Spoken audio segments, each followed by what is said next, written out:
Baik saudara, Perak berpotensi menjadi hub penanaman bawang merah negara menerusi projek pembangunan tanaman bawang di Ladang Bikam Sungai.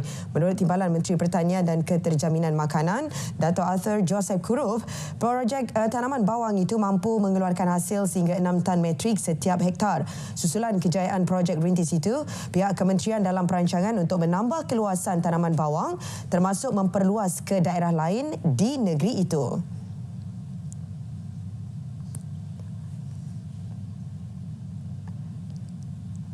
Tanaman rintis ini nampaknya berjaya. Berarti pada hari ini kita telah lakarkan satu sejarah bagi negara kita di mana kita telah berjaya menghasilkan bawang yang 100% hasil dan milik negara Malaysia. Bahawa Perak nampaknya menjadi negeri yang pioneer untuk bawang ini, maka nampak bahawa Perak ini memang yang mendahului negeri-negeri lain dalam penanaman bawang tempatan Malaysia. Sejumlah 3,000 kotak rahmah akan diagih kepada golongan memerlukan di kawasan Parlimen Tambun. Setiausaha Politik Perdana Menteri Muhammad Kamil Abdul Munim berkata, bantuan yang disampaikan tanda keprihatinan Datuk Seri Anwar terhadap penerima.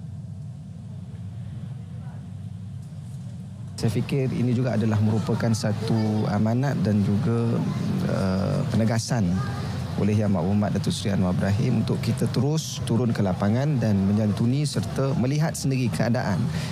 Kerana kalau kita ikut perkembangan melalui media sosial semata-mata itu tidak mencukupi. Kita harus turun ke kawasan, lihat dan engage dengan masyarakat setempat supaya kita dapat menyelami permasalahan mereka dan seterusnya menyelesaikan masalah yang timbul di kawasan. Bantuan akan disampaikan melalui ketua kampung kawasan masing-masing. Usaha menyemarakkan Ramadan diteruskan pelbagai pihak. Di Perlis misalnya, 1,000 bungkusan bubur lambuk diagih secara pandu lalu kepada pengguna jalan raya di Jalan Kangar Alustar. Program Sinergi Persatuan Amal Bakti Perlis bertujuan menyemarakkan Ramadan menerusi berkongsi rezeki dengan orang ramai. Menurut pengerusinya, Arif Effendi Arifin, selain mengeratkan silaturahim sesama sukarelawan bertugas, program menyokong usaha progresif ke arah masyarakat madani. 30 sukarelawan dari badan amal itu, syarikat swasta serta Jabatan Pendaftaran Pertubuhan Perlis terlibat dalam proses memasak bubur lambuk. Baik saudara, sebenarnya program infak Ramadan Sekolah Persatuan Ibu Bapa dan Guru PIBG Sekolah Menengah Kebangsaan Cik Tom Sungai Petani mengagihkan sumbangan kepada keluarga pelajar kurang berkemampuan. Pemberian sumbangan berupa wang tunai dan barangan keperluan asas bernilai RM150 itu dilakukan secara pandu lalu di perkarangan sekolah.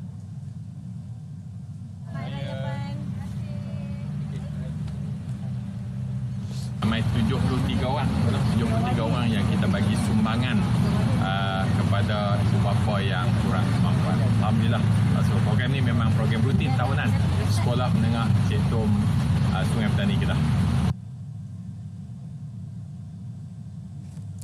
Tidak lapuk ditelan zaman, busana batik antara persalinan yang menyerikan Aidilfitri. Jom kenali keunikan batik sintok yang boleh jadi pilihan untuk digayakan pada hari Lebaran. Butirannya bersama wartawan Fakhrul Razi Ismail.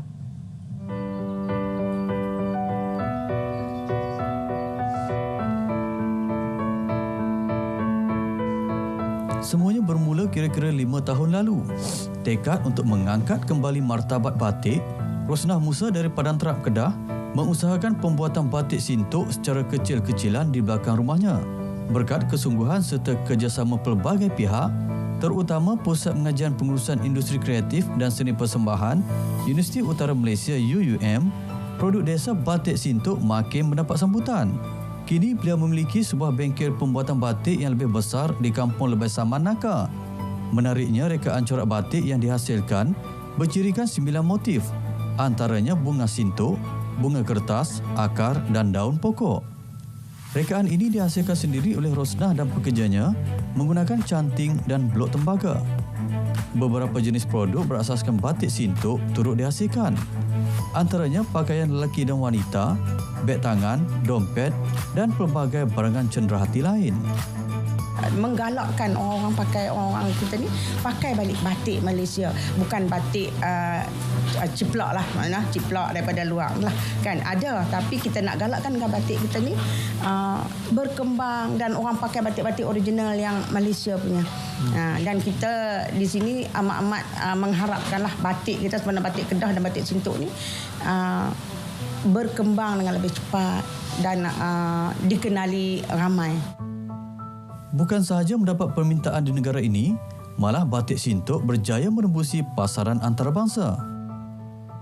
Kita boleh katakan Sintok batik ini merupakan batik asli negeri Kedah, sebab ianya mempunyai IP yang tersendiri, mempunyai penulisan ilmiah yang tersendiri.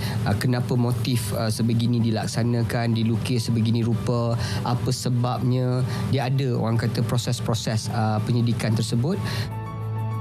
Dan hasil karya estetik dia amat tinggi, nilai keindahan kesenian memang detail, nak kata kompleks tak, tetapi nampak rumit tapi cantik, kompleks tapi cantik.